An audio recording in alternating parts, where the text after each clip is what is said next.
सबसे पहले तो सभी पत्रकार बंधुओं का आज की इस हरियाणा युवा कांग्रेस की प्रेस वार्ता में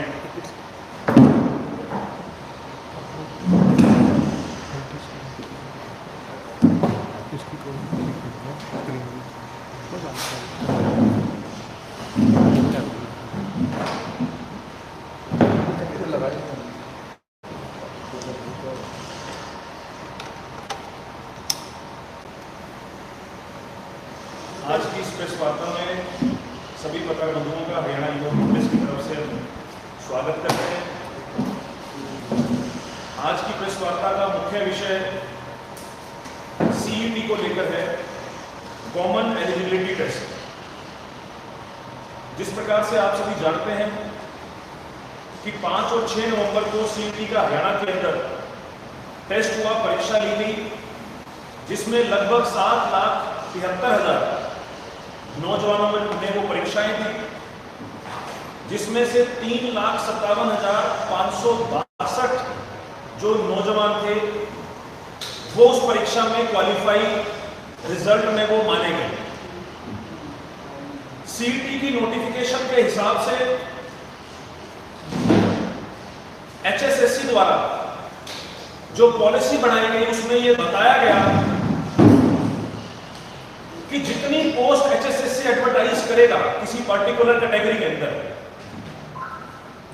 उसके 4 गुना अभ्यर्थियों को ही सिर्फ मेंस एग्जाम में बैठने का मौका दिया जाए।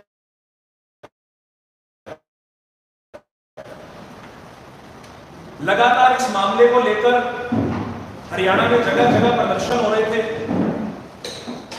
सरकार तक विद्यार्थियों ने अपनी बात पहुंचाने के लिए जगह जगह ज्ञापन दिए, लेकिन उनका किसी भी प्रकार से कोई हल सरकार के द्वारा नहीं किया। हम हरियाणा की मनोहर लाल सरकार से कुछ एक सवाल पूछना चाहते हैं इस मुद्दे को लेकर। हमारा पहला सवाल है, क्यों सभी सीईटी क्वालिफाई किए नौजवानों को परीक्षा में बैठने का मौका सरकार के द्वारा नहीं दिया जा रहा? ये हम हरियाणा सरकार से ये सवाल पूछते हैं कि क्यों सभी क्वालिफाई किए नौजवानों को परीक्षा में बैठने का मौका हरियाणा सरकार के द्वारा नहीं दिया जा रहा। और अगर इस एग्जाम का नाम सीईटी क्वालिफाई रखा गया है तो उस क्वालिफाई शब्द के क्या मायने हैं? अगर एक बच्चा सीईटी का पेपर पास करके अगले एग्जाम के अंदर बैठ ही नहीं सकता तो उस क्वालिफाई शब्द के क्या मायने हैं? ये सवाल हम हरियाणा सरकार से पूछना चाहते हैं। हमारा दूसरा सवाल मनोहर लाल खट्टर जी से यह है कि मनोहर लाल खट्टर जी ये बताएं कि जो उन्होंने 4 गुना का फॉर्मूला निर्धारित किया है, यह फॉर्मूला किस आधार पर यह फॉर्मूला तैयार किया गया? सवाल नंबर 3, इस पॉलिसी के माध्यम से जब मेंस का किसी पोस्ट के लिए एग्जाम होगा तो उसमें सिर्फ 4 दिन या 3 दिन पहले किसी अभ्यर्थी को पता लगेगा कि वो किस परीक्षा का पेपर देने के लिए एग्जाम सेंटर में जाएगा। आज से पहले हरियाणा में कभी ऐसा नहीं होता था।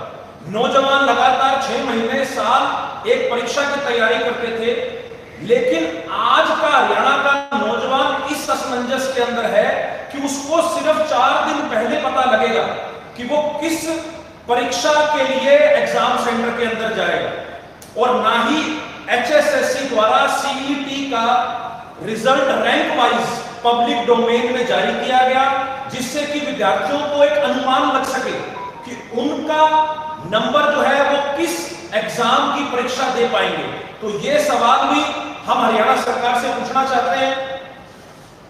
सवाल नंबर 4, इस पॉलिसी के माध्यम से सिर्फ जो टॉप स्कोरर कुछ एक हजार बच्चे होंगे 3.5 लाख में से, उन्हीं बच्चों को बार बार उस परीक्षा के अंदर बैठने का मौका दिया जाएगा। लेकिन जो 3.5 लाख बच्चे जिन्होंने सीईटी क्वालिफाई किया है, उनके साथ कहीं ना कहीं ये धोखा है। तो ये सवाल भी हम सरकार से जो है पूछना चाहते हैं। और टेक्निकल जो वैकेंसीज हैं, टेक्निकल जो पोस्ट हैं, उनमें बैठने वाले अभ्यर्थियों के साथ कहीं ना कहीं ये बहुत बड़ा धोखा है, क्योंकि सीईटी के अंदर सिर्फ जीके, रीजनिंग, मैथ और इंग्लिश ये सब्जेक्ट्स कवर होते हैं। तो कहीं ना कहीं जो टेक्निकल, जैसे इलेक्ट्रीशियन की कोई वैकेंसी है, इलेक्ट्रीशियन की वैकेंसी के लिए अपेयर होने वाले बच्चे की जब उसने सीईटी क्वालिफाई किया तो उसके जो नंबर थे वो कहीं ना कहीं आम विद्यार्थी से कम थे, तो कहीं ना कहीं उनको टेक्निकल वैकेंसीज में पछाड़ दिया गया, जिसकी वजह से उनको पेपर देने का मौका नहीं दिया जाएगा। अब मैं हरियाणा के नेबरिंग स्टेट की बात करूंगा, जो हमारे साथ लगते प्रदेश है जहां पर सीईटी जैसी परीक्षाएं ली जाती हैं। अगर मैं राजस्थान की बात करूं तो राजस्थान में यह क्राइटेरिया 15 गुना है। जो हरियाणा में सरकार ने 4 गुना अभ्यर्थियों को बुलाने का फैसला किया है, राजस्थान में यही क्राइटेरिया 15 गुना है, यूपी में यही क्राइटेरिया 10 गुना है। अगर मैं सेंटर की बात करूं तो एसएससी सीजीएल में यह क्राइटेरिया 10 गुना है, और अगर मैं रेलवेज की बात करूं तो रेलवेज में यह क्राइटेरिया 20 गुना है। मैं हरियाणा सरकार से यह पूछना चाहूंगा, जब हमारे लगते 7 प्रदेशों में इतने लाख विद्यार्थियों को परीक्षाओं में बैठने का मौका वहां की सरकारें दे रही हैं, तो सिर्फ हरियाणा में ही क्यों 4 गुना अभ्यर्थियों को परीक्षा देने का मौका सरकार के द्वारा दिया जा रहा है। हमारे साथ कुछ अभ्यर्थी, कुछ विद्यार्थी जिन्होंने सीईटी की संघर्ष समिति बनाई थी, जो लगातार सड़कों पर संघर्ष कर रहे थे, आज वो भी हमारे साथ मौजूद है। ये जो अभ्यर्थी हैं, विद्यार्थी हैं, इन्होंने हरियाणा के प्रत्येक जिले में अपने लेवल पर प्रदर्शन करे। 2 बड़े प्रदर्शन हिसार के अंदर और पंचकुला जिले के अंदर हुए। बीजेपी के सभी एमएलए को ज्ञापन सीईटी का इन अभ्यर्थियों ने, विद्यार्थियों ने वहां तक पहुंचाने का काम किया। और मैं बताना चाहूंगा कि मुख्यमंत्री जी के जन संवाद कार्यक्रम के अंदर भी इन लोगों की आवाज को दबाने का काम, इनकी बात को अनसुना करने का काम इस सरकार के द्वारा किया गया। अभी हाल ही में इन्होंने संजय भाटिया, करनाल से सांसद, उनके साथ मुलाकात करी। उन्होंने इन्हें आश्वासन दिया कि वे मनोहर लाल खट्टर जी से बात करेंगे और इस मुद्दे पर कोई ना कोई हल निकाला जाएगा। लेकिन ये सारे आश्वासन, ये सारे ज्ञापन नाम मात्र के रहे। अभी 9 जून को एचएसएससी ने एक नोटिफिकेशन जारी कर दिया, जिसके अंतर्गत 20 जून को एचएसएससी की जो पब्लिश एडवर्टाइज पोस्ट हैं, उनके रोल नंबर इशू होंगे और 24 जून को उन विद्यार्थियों के एग्जाम लिए जाएंगे। अब आप ये सोचिए कि 20 जून को एक अभ्यर्थी को पता लगेगा कि वो 24 जून को कौन सी परीक्षा में बैठने जा रहा है। तो ये जो पॉलिसी है ये 100% ब्लंडर है। हरियाणा के नौजवानों के साथ कहीं ना कहीं ये गलत जो पॉलिसी की वजह से हरियाणा के नौजवानों को कहीं ना कहीं बहुत बड़ा जो है इसकी वजह से परिणाम झेलने पड़ रहे हैं। सरकार को इस मुद्दे पर प्रत्येक माध्यम से, चाहे वो ज्ञापन देने की बात हो, चाहे वो ट्विटर पर ट्रेंड चलाने की बात हो, चाहे वो बीजेपी के सांसदों के साथ बात करने की बात हो, इन अभ्यर्थियों ने, इन विद्यार्थियों ने अपना प्रत्येक प्रयास किया कि वो सरकार तक अपनी बात पहुंचाएं और सरकार को कहीं ना कहीं सीईटी के मुद्दे पर सोचने पर विवश करें। लेकिन हरियाणा सरकार के कानों पर इस मुद्दे को लेकर कोई जू नहीं रेंग रही। इसलिए इन नौजवान साथियों ने हरियाणा युवा कांग्रेस से संपर्क किया। दीपेंद्र सिंह हुड्डा जी से इनकी दिल्ली के अंदर मुलाकात हुई और इन्होंने हमें यह कहा कि आप हमारे मुद्दे को लेकर हमारे साथ चलिए। इसलिए हरियाणा युवा कांग्रेस ने यह फैसला लिया है कि हम आज 12 तारीख को हरियाणा सरकार को 4 दिन का अल्टीमेटम देते हैं। 4 दिन का अल्टीमेटम हरियाणा युवा कांग्रेस हरियाणा सरकार को देती है, नहीं तो 16 तारीख को करनाल के अंदर चौधरी दीपेंद्र सिंह हुड्डा जी की अगुवाई में हरियाणा युवा कांग्रेस और सीईटी संघर्ष समिति के अगुवाई में लाखों नौजवान साथी करनाल में सीएम आवास का घेराव करेंगे।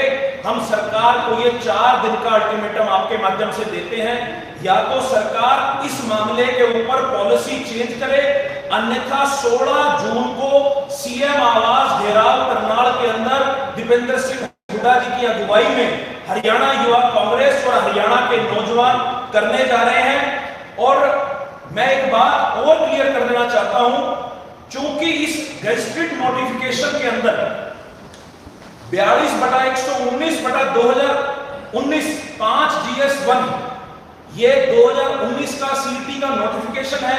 इसमें बकायदा हरियाणा सरकार के पास ये ताकत है, हरियाणा सरकार के पास ये पावर है, the power to interpret, change, amend and removal of doubt of any provision of this notification lies with the HRD department. अर्थात हरियाणा सरकार चाहे तो इस पॉलिसी में कभी भी जो है वो बदलाव कर सकती है। इसलिए हरियाणा सरकार को हम 4 दिन का अल्टीमेटम देते हैं। 4 दिन में सरकार इसके ऊपर कोई ठोस फैसला ले। हमारी मांग सिर्फ एक है कि जो बच्चे CET क्वालिफाई कर चुके हैं उन सभी अभ्यर्थियों को परीक्षा में बैठने का मौका दिया जाए। इसमें कोई छटनी ना करी जाए, कोई 4 मौका हरियाणा सरकार दे। ये 4 दिन का हम समय आज से हरियाणा सरकार को देते हैं, नहीं तो 4 दिन के बाद करनाल में हम लोग हजारों की संख्या में इकट्ठे होकर मनोहर लाल खट्टर के आवास का घेराव हरियाणा युवा कांग्रेस और CET संघर्ष समिति के जो हमारे साथी हैं उनकी अगुवाई में पूरे प्रदेश से नौजवान के करनाल पहुंचेंगे और मनोहर लाल खट्टर जी के आवास का घेराव करेंगे। कोई सवाल हो तो आप सवाल ले सकते। ये मामला पंजाब हरियाणा हाईकोर्ट में भी ये संघर्ष समिति लेने गई थी, जो अभ्यर्थी है वो लेके गए थे, लेकिन हाईकोर्ट में तमाम तथ्य सामने आए। हाईकोर्ट ने हरियाणा सरकार के कर्मचारी चयन आयोग के फार्मूले को सही करार दिया है। आप कोर्ट के आदेश को चैलेंज कर रहे हैं। कोर्ट ने जब ये कह दिया कि आपने जो फार्मूला अपनाया है, जिस टेक्निक से आप बच्चों को बुला रहे हैं, ये टेक्निक आपकी ठीक है, तो फिर आप कोर्ट को चैलेंज कर रहे हैं, कोर्ट के आदेश को चैलेंज कर रहे हैं। ये कागज मैं आपके सामने रखना चाहूंगा। जब दोबारा से ये याचिका दायर की गई माननीय हाईकोर्ट के अंदर, जब ये दोबारा से याचिका दायर की गई तो माननीय हाईकोर्ट ने हरियाणा सरकार को ये कहा कि क्यों पात्रता परीक्षा पास आवेदकों को क्यों ना किया जाए नियुक्ति प्रक्रिया में शामिल।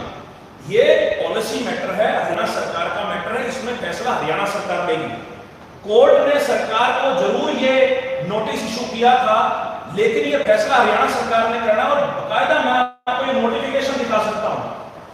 इनका जो 2019 का नोटिफिकेशन है उसमें ये 16वां नंबर क्लोज है, जो कायदा हरियाणा सरकार को ये ताकत देता है, हरियाणा सरकार को ये पावर देता है कि हरियाणा सरकार जब चाहे कर सकती है। तो ये पूर्ण रूप से, और मनोहर लाल खट्टर का डिपार्टमेंट, रिसोर्स डिपार्टमेंट, जिस डिपार्टमेंट का ये नोटिफिकेशन है, तो हरियाणा सरकार चाहे तो इसमें कभी बदलाव हरियाणा सरकार चाहे तो बदलाव कर सकती है। हरियाणा सरकार या कर्मचारी चयन आयोग को अपना जो फार्मूला है, इस फार्मूले पर कोर्ट में बात स्पष्ट कर चुके हैं। कर्मचारी चयन आयोग कह चुका है कि इसी फार्मूले पे एग्जाम लेंगे। हाईकोर्ट में कर्मचारी चयन आयोग ने कह दिया कि ये फार्मूला है, इस आधार पर ये फार्मूला बनाया है। कोर्ट ने जब ये कह दिया कि आप इस फार्मूले पर कर सकते हो, आपकी जो इनकी याचिका थी उसको खारिज कर दिया, तो फिर उसके बाद आप कोर्ट के आदेश को नहीं मान रहे हो, ना टीजीटी के अभ्यर्थी कोर्ट के आदेश को मान रहे हैं। आप बोल रहे हैं कि 7 लाख बच्चों ने क्वालिफाई किया, 7 लाख बच्चों ने एग्जाम दिया, 3.5 लाख ने क्वालिफाई किया, तो 3.5 लाख बच्चों में जिस पोस्ट के अगेंस्ट वैकेंसी निकली है, उस वैकेंसी में सरकार कर्मचारी चयन 4 लाख बच्चों को बुला रहा है। तो ये उनका काम है कि कोई तौर पर उन्होंने अपना फार्मूला बनाया, उस पर आपका आपत्ति क्यों? हमें आपत्ति इसलिए है, या तो सरकार CET क्वालिफाई में सिर्फ कुछ ही हजार, अगर इसके अंदर 3,57,000 विद्यार्थियों को क्वालिफाई किया गया, हम सिर्फ इतना कह रहे हैं कि आप जो मेंस परीक्षा है उसके अंदर ये 4 गुना बड़ा फॉर्मूला जो आपने लगाया है, उसके हिसाब से मौका दिया जाए। हम बात कर रहे हैं 1 लाख से ऊपर वाले विद्यार्थियों की, हम बात कर रहे हैं 70-75 हजार से जिनका ऊपर रैंक है, उन विद्यार्थियों की, उन विद्यार्थियों को परीक्षा में बैठने का मौका तक नहीं दिया जाएगा। ये मैं आपको दिखाता हूं, ये कागज एक अभ्यर्थी का है, मैं उसका नाम भी लूंगा। इस अभ्यर्थी ने 56 पोस्ट के लिए अप्लाई किया है। इसकी क्वालिफिकेशन आपसे ये 56 पेपर में बैठने के लिए एलिजिबल है। और कई अगर ये 56 परीक्षाओं में बैठेगा, इसकी रैंक टॉप है, ये 56 परीक्षाओं में बैठेगा, लेकिन इसकी वजह से कहीं ना कहीं दूसरे अभ्यर्थी का हक मारा जा रहा है। हम कह रहे हैं कि आप मेंस परीक्षा में बैठने का अवसर, जो विद्यार्थी एलिजिबल होगा, जो मेरिटोरियस स्टूडेंट होगा, ऑटोमेटिकली निकल के आगे आ जाएगा। हम किसी का हक नहीं मान रहे, हम सिर्फ ये कह रहे हैं कि अगर CET क्वालिफाई के अंदर 3,57,000 अभ्यर्थी निकल के आए हैं, तो उन सबको पेपर में बैठने का मौका दिया जाना चाहिए, जो आज से पहले हरियाणा के अंदर दिया जाता था जब अलग अलग परीक्षाएं होती थी। ये पहली बार हरियाणा के अंदर सीईटी हुआ है और ये 4 गुना वाली पॉलिसी की वजह से हरियाणा के लाखों विद्यार्थी आज ये कंफ्यूज हैं, ये विद्यार्थी हैं, इनका 24 को एग्जाम है, अभी ये सोच रहे हैं कि 20 को मेरा एडमिट कार्ड जो आएगा वो कौन सी कैटेगरी का आएगा, क्योंकि उस कैटेगरी के सब्जेक्ट्स भी अलग अलग है। इनका 4 कैटेगरी में ये एलिजिबल है। अब इन्हें ये नहीं पता कि इनका एडमिट कार्ड पहली का आएगा, दूसरी का आएगा, तीसरी का आएगा, चौथी का आएगा, जबकि सबका सिलेबस भी अलग अलग है। तो ये 4 दिन के अंदर उस सिलेबस की तैयारी करेंगे या उस पेपर में देख के आएंगे या क्या करेंगे? तो ये भी एक सवाल बहुत बड़ा खड़ा होता है। जो लोगों को एडमिट कार्ड आएगा वो भी अभी कंफ्यूज है कि वो कौन से पेपर देने जाएंगे।